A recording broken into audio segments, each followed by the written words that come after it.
Hey guys, welcome. This is my visual rhetorical analysis assignment for English in Mr. Keith's class. My name is Mark Villa, and this is my assignment. So, what why I decided to do a video instead of a traditional PowerPoint or essay, just to really just get out of my comfort zone. Really, that's all I really wanted to do, and I figured it'd be a little bit easier as opposed to other methods that we had to do for this assignment. So yeah, that's kind of why I decided to do a video as opposed to anything else. All right, well, my I guess my stance or my presentation statement over this image is so the project, what it is I did option one, and option one is about that image right there, and that image is known as the man on the left, and I had to do plenty of research going into this project,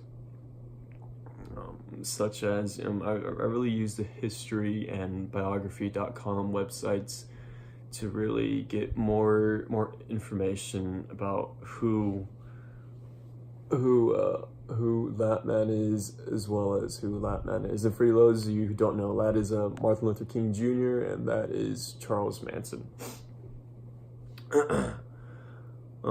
What I think the purpose of the image is that it's addressing an issue that no one really wanted to talk about in that time period. It was real kind of swept underneath the table, if you know what I mean. Like I said, it was just something that no one really wanted to address that, but it definitely needed to be addressed. So let's get into the image. So what I think some of the images and words are expressing in this photo is that so I think for what it is, the image itself, it's just two pictures of a picture. So I mean, I don't think that really has anything to do with it, aside from just the fact that they decided to use like two portrait headshots for the individuals.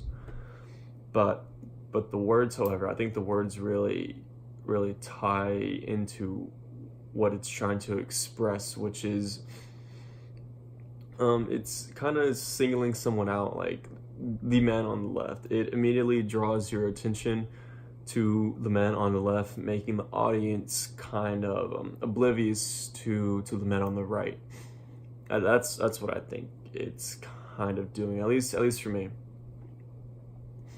The second question is what is the message? So I think what the message is, for what it is, the message is, it's just stating a fact that needs to be addressed. Like I already mentioned, the fact is that the man on the left is 75 times more likely to be pulled over by the police while driving than the man on the right. And also on the bottom, it states how this is a problem that needs to be addressed amongst society. So that's what the message is. It's just stating a fact that needs to be addressed. How? Now, question 3 is how is it being expressed? So the message is it's being stated by it's a literal bold fact, like the text and font and everything is just what it is. It's just a bold fact. That's how the message is being stated. It doesn't really leave an ambiguous interpretation. It's pretty plain, cut and dry as to what it's trying to convey. And honestly, in my opinion, I think the image itself makes a reference to like a Wild Wild West wanted poster, as you can is kind of, with that being said, kind of makes like a distinct note about the individuals. And that's kind of how I think they were trying to do like the overall image, and I think they executed it well. So some of the evidence of question 4, by the way, some of the evidence of pathos, logos, or ethos. So for pathos, like I mentioned before, I think it has like a Wild Wild West wanted poster. Like the little attention to details, like the poorly hammered nails in the corners of the image. Something like that. I think that really it's just little details, that kind of really make it stand out. Also, the artists, they kind of use like a slight burned paper feel to it. I think maybe that's kind of like a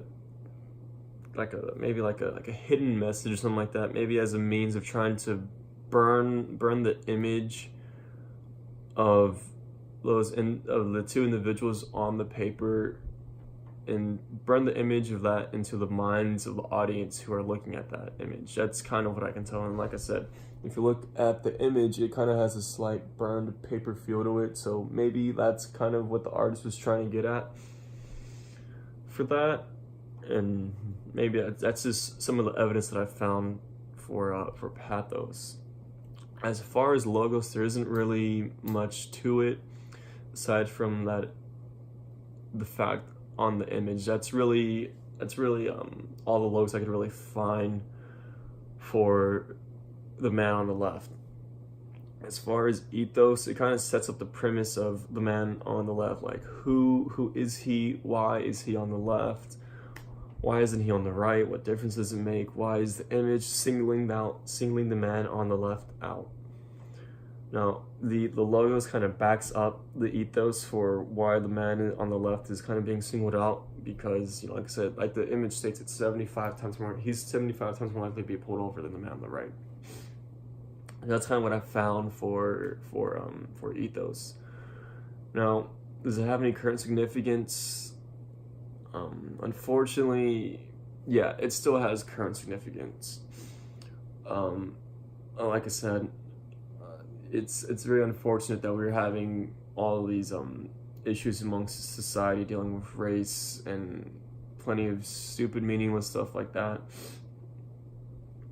But yeah, honestly, you could honestly argue and say that the man on the left would still be 75 times more likely to be pulled over by police as opposed to the man on the right. So that's kind of why it still has current significance, in my opinion. And so in conclusion, yeah, that's what I did for my assignment. The man on the left. Like I said, I used the biographyandhistory.com websites to get more information about who the individuals are. And yeah, that kind of concludes all the research that I did about the two individuals and the image as well. All right, thank you guys.